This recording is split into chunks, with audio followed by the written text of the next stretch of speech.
Hello everyone. तो पिछले class में हमने बात किया था जो modes of nutrition in plants कैसे होता है, इसके बारे में समझा था। गार्ड सेल्स क्या होता है, किस तरह से एक्सचेंज ऑफ वाटर होता है, गैसेस होता है, ये सब कुछ हमने लास्ट लेक्चर में देखा था। So now will talk about कि हेटरोट्रॉपिक न्यूट्रिशन जो है वो कैसे होता है, हेटरोट्रॉपिक मोड ऑफ न्यूट्रिशन क्या होता है, इसके बारे में हम लोग बात करेंगे। तो बेसिकली जो हेटरोट्रॉपिक, हेट्रोज का मतलब होता है others, hetero means others and tropic means feeding। तो जो दूसरे पे फीड करे, that will be considered on heterotropic mode of nutrition। so heterotropic के अंदर तीन ब्रॉड क्लासिफिकेशन है हमारे पास। एक है मेरा saprophytic, another one is parasitic and third one is holozoic mode of nutrition. So will look one by one हम देखते हैं कि क्या क्या है। तो जो सेप्रोफाइटिक मोड ऑफ न्यूट्रिशन है, इसमें जो है जो फूड जो है, जो भी ऑर्गेनिज्म है वो फूड क्या करता है, organic remains like dead animals, excreta, fallen leaves, broken twigs, food articles. मतलब डेड एंड डिकेइंग एनिमल से या डेड एंड डिकेइंग प्लांट से जो भी लिविंग ऑर्गेनिज्म अपने फूड को ऑब्टेन करता है उसे हम लोग सेप्रोट्रॉपिक मोड ऑफ न्यूट्रिशन कहेंगे। और जो ऑर्गेनिज्म इस तरीके से फूड को ऑब्टेन करता है, इस तरीके से अपना न्यूट्रिशन लेता है, उस ऑर्गेनिज्म को हम लोग सैप्रोफाइट्स कहेंगे। सो सेप्रोट्रॉपिक मोड ऑफ न्यूट्रिशन क्या है? Dead and decaying plant and animals. Dead and decaying plant and animals पे जो फीड करे उसको हम लोग सैप्रोफाइट्स कहेंगे, या मोड ऑफ न्यूट्रिशन को हम लोग सेप्रोट्रॉपिक मोड ऑफ न्यूट्रिशन कहेंगे। एग्जाम्पल में आपका क्या क्या आ जाएगा? एग्जाम्पल यहां नहीं लिखा है, मैं लिख देता हूं। Example mushroom. मशरूम एक फंगस है, फंजाई फैमिली में आता है। Another one is bread mould. आपने देखा होगा कि ब्रेड के ऊपर छोटे छोटे बहुत दिन तक अगर हल्का सा मॉइस्ट करके आप उसे छोड़ देते हैं तो हल्का हल्का डिफरेंट कलर का वाइट कलर का एक लेयर आ जाता है, that is also fungus. Mushroom हो गया, ब्रेड माउल्ड हो गया, राइट, और ईस्ट हो गया आपका, ईस्ट हो गया। So this all depend on dead decaying plants and animals. Mushroom को भी हम लोग क्या करते हैं, गोबर वगैरह होता है, कुछ फॉलन लीव्स वगैरह होता है, उसके साथ वहीं पे वो ग्रो कर जाता है। अब एक चीज यहां ध्यान देने वाली चीज है, यहां एक नंबर का क्वेश्चन सीबीएसई में अब इस बार तो आ सकता है क्योंकि आपका सारा एमसीक्यूज है। एक होता है हमारा इंटरनल डाइजेशन, एक होता है हमारा एक्सटर्नल डाइजेशन। तो जो सेप्रोट्रॉपिक मोड ऑफ न्यूट्रिशन है, जितने भी ये फंजाई वगैरह हैं, इनका डाइजेशन बाहर होता है, बॉडी के बाहर होता है।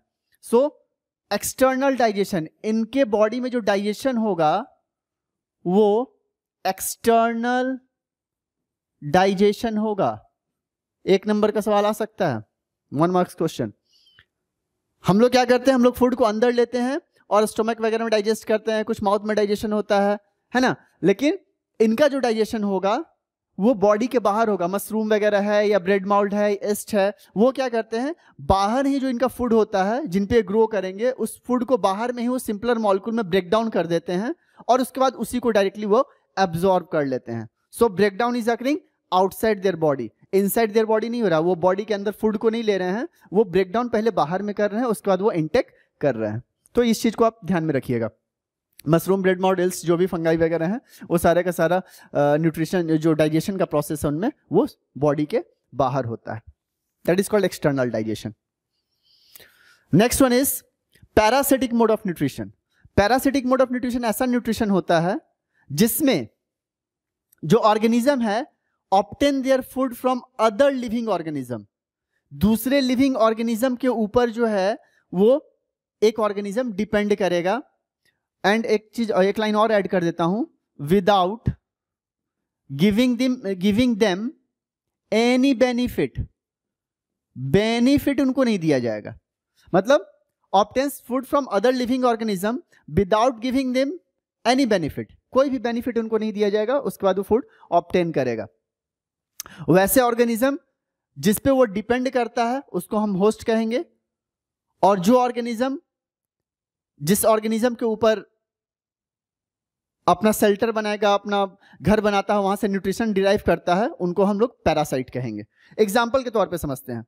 यहाँ पे आपको एक एग्जाम्पल दिया हुआ है, कैस्केटा एमार्बेल कहते हैं इसे। कैस्केटा प्लांट है ये। कैस्केटा प्लांट आपने देखा होगा कि जंगल वगैरह के साइड में या जहाँ पे भी थोड़ा सा रेनी एरिया है and as well as tropical climate है, उस जगह पे बहुत सारी जगहों पे दिख जाता है। तो ये प्लांट का येलो कलर का होता है। इसमें they are almost devoid of chlorophyll. Chlorophyll इनमें नहीं ही होता है ऑलमोस्ट, या वेरी लेसर अमाउंट में होता है। ये क्या करते हैं, दूसरे प्लांट के ऊपर, वैसे तो इनका जर्मिनेशन बाय सीड होता है, बाय सीड से जर्मिनेट कर जाते हैं बाय रूट्स के थ्रू। और इसके बाद जो इनका होस्ट प्लांट होता है, जिन पे इनको ग्रो करना है, उनके चारों तरफ ट्विग्स बना लेते हैं। मान लीजिए कि इनका ये प्लांट है, यहाँ पे जो ग्रीन वाला प्लांट आपको दिख रहा है, ये प्लांट है हमारा। If you can see in this, हाँ ऐसे देखिए। सो दिस इज द प्लांट। और मैं जो कैस्केटा है उसको डिफरेंट कलर से बना देता हूँ, सपोज येलो कलर से बनाता हूँ। तो इनकी जो जो लत्तर है, जो आपको सिलिंड्रिकल शेप का दिख रहा है, इनके स्टेम्स के चारों ओर इस तरह से इंसर्कल कर लेते हैं। ये रेड वाला प्लांट है येलो कलर का, उसको स्टेम्स के ऊपर चारों तरफ वो इंसर्कल कर लेते हैं। और एक टाइम आता है कि इनके स्टेम्स के साथ वो बिल्कुल अटैच हो जाता है, और अटैच होने के बाद उनके जाइलम एंड फ्लोएम तक वो पहुंच जाता है, वहां से वो न्यूट्रिशन डिराइव कर लेता है। सो दिस इज जो कैस्केटा है, ये जो एमार्बेल है, दिस वन, ये क्या हो गया, ये पैरासाइट हो गया। क्यों? क्योंकि ये अपना ये जो अपना न्यूट्रिशन है वो दूसरे प्लांट से डिराइव कर रहा है। दूसरा प्लांट क्या है, दूसरा प्लांट भाई अपने जो भी अपने जाइलम और फ्लोएम के थ्रू अपने फूड्स को कैरी कर रहा है, वाटर को कैरी कर रहा है, और वहाँ जो भी फूड बना रहा है, वाटर जो कैरी कर रहा है फ्रॉम द ग्राउंड, उन सारे के सारे को ये कैस्केटा एब्जॉर्ब कर ले रहा है and without giving them any benefit. इससे इस प्लांट को कोई फायदा नहीं है। धीरे धीरे क्या होगा, ये प्लांट डेड हो जाएगा। जब कैस्केटा बहुत ज़्यादा फैल जाता है तो डेफिनेटली जो आपका प्लांट है, जो इनफैक्ट होस्ट है, वो डेड ही हो जाता है। So this is the case of cuscuta. In fact जिस जगह पे यहाँ से जहाँ से वो फूड एब्जॉर्ब करता है, उसे हम लोग हॉस्टेरिया कहते हैं। HAUSTORIAS, should I write down? जिस जगह पे फ्यूज करता है, हॉस्टेरिया, ठीक है ना, उस जगह पे उनके जाइलम एंड फ्लोएम को बिल्कुल अटैच हो जाता है उनके साथ ही। इसके अलावा तो ये हमारे बॉडी में होता है। राउंड वॉर्म हो गया, प्लाज्मोडियम हो गया, टिक्स हो गया, लाइस हो गया, लीचेज हो गया। राउंड वॉर्म, प्लाज्मोडियम तो हमारे आरबीसी के साथ अटैच हो जाता है, हमारे ब्लड सेल्स के साथ अटैच हो जाता है। मलेरिया का कैरिंग वेक्टर भी है ये। राउंड वॉर्म हमारे पेट में, इंटेस्टाइन में आपको दिखेगा। टिक्स, लाइस एंड लीचेस, जो जू वगैरह बाल में हो जाता है, ठीक है ना। तो ये लोग क्या करता है, ये न्यूट्रिशन हमारे बॉडी से डिराइव करता है, हमारे अंदर रहता है, हमारे बॉडी से न्यूट्रिशन डिराइव तो कर रहा है, लेकिन हमें कोई फायदा नहीं दे रहा है। फाइन। इसमें हमारे पास दो तरह के पैरासाइट हैं।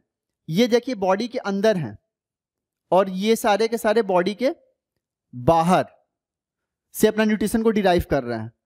सो दीज आर कॉल्ड, जो बॉडी के अंदर से अपने न्यूट्रिशन को डिराइव कर रहे हैं, those are called endo parasite. Indo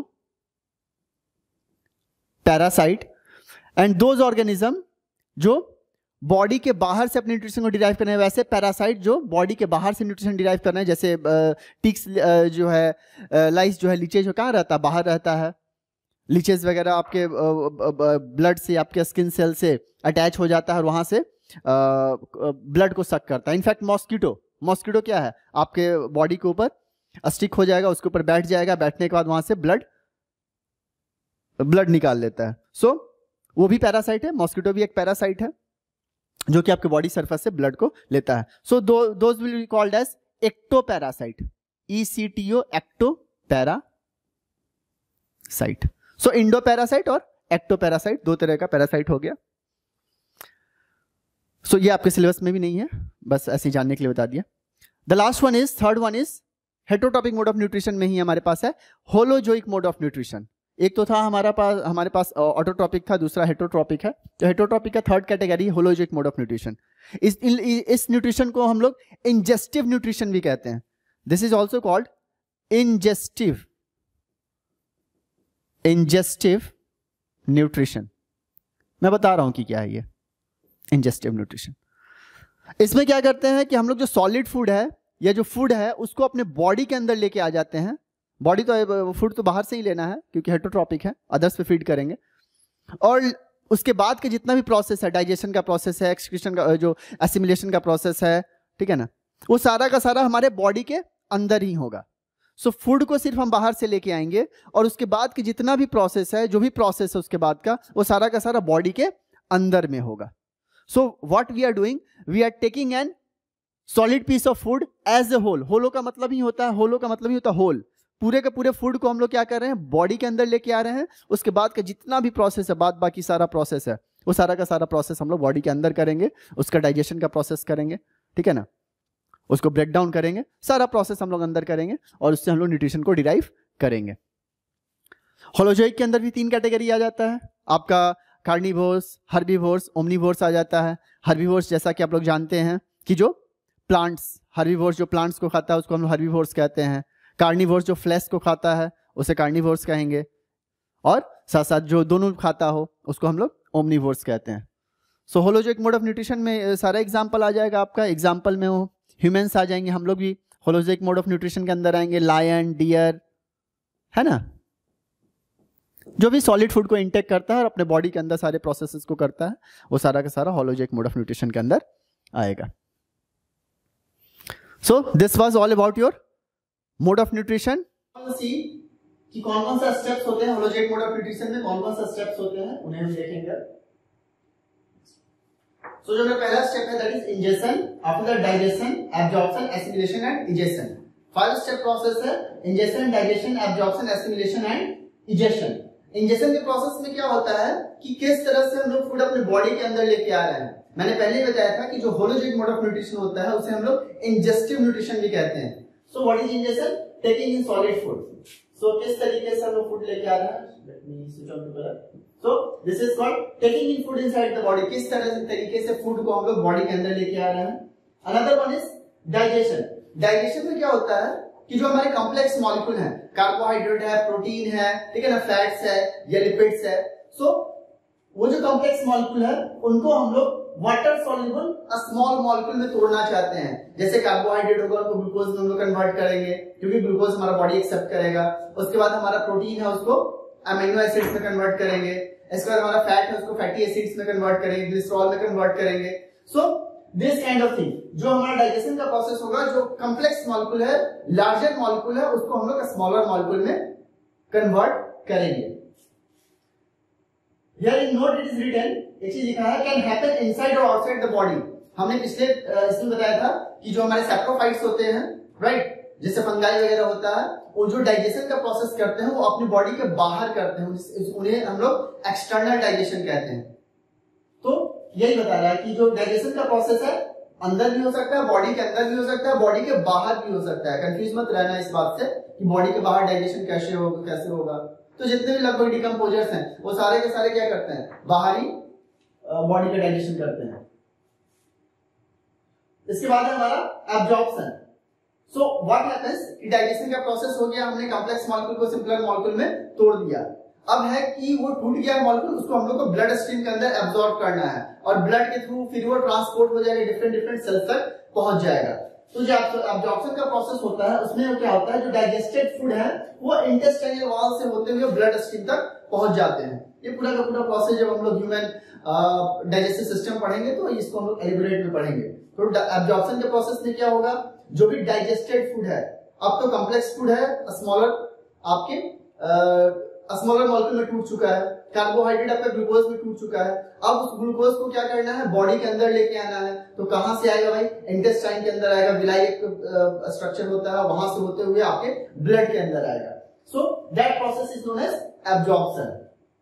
after the food is absorb, food अब एब्जॉर्ब हो चुका है, मतलब डाइजेस्ट भी हो सकता, इंजेस्ट भी हो चुका है, डाइजेस्ट भी हो चुका है, एब्जॉर्ब भी हो गया, बॉडी के अंदर पहुंच गया, ब्लड में आ गया, ब्लड स्ट्रीम में आ गया, ब्लड के थ्रू वो डिफरेंट सेल्स तक भी पहुंच गया।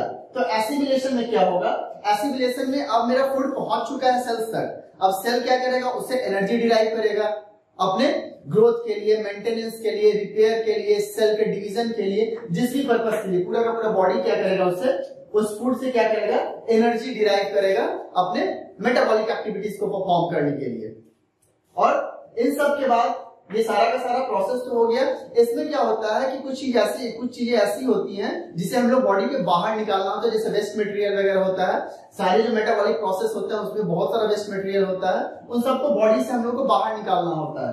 तो जो अनडाइजेस्टेड फूड है उनको इजेशन के प्रोसेस में, जो last step of our hologenic mode of nutrition है, उसमें जो हमारा लास्ट स्टेप है इजेशन का प्रोसेस है।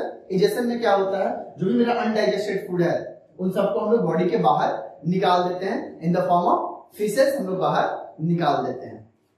So this was all about my all the steps in hologenic mode of nutrition. 5 steps है, इसको इन डिटेल्स और बहुत अच्छे से पढ़ेंगे जब हम लोग ये पढ़ेंगे ह्यूमन का डाइजेस्टिव सिस्टम वगैरह पढ़ना है वहां पे, तो ये सारे प्रोसेस को, डाइजेस्टिव सिस्टम है वहां पे, रेस्पिरेटरी सिस्टम है, तो उसमें सब कुछ को हम लोग और डिटेल्स में पढ़ेंगे। रिगार्डिंग ह्यूमन बीइंग्स हम लोग बहुत सारे डिटेल्स में पढ़ेंगे। So this was all about today's lecture. कहीं भी कोई भी कंफ्यूजन हो, feel free to ask in the comment section. Till then, bye bye, take care, wish you all the best, thank you.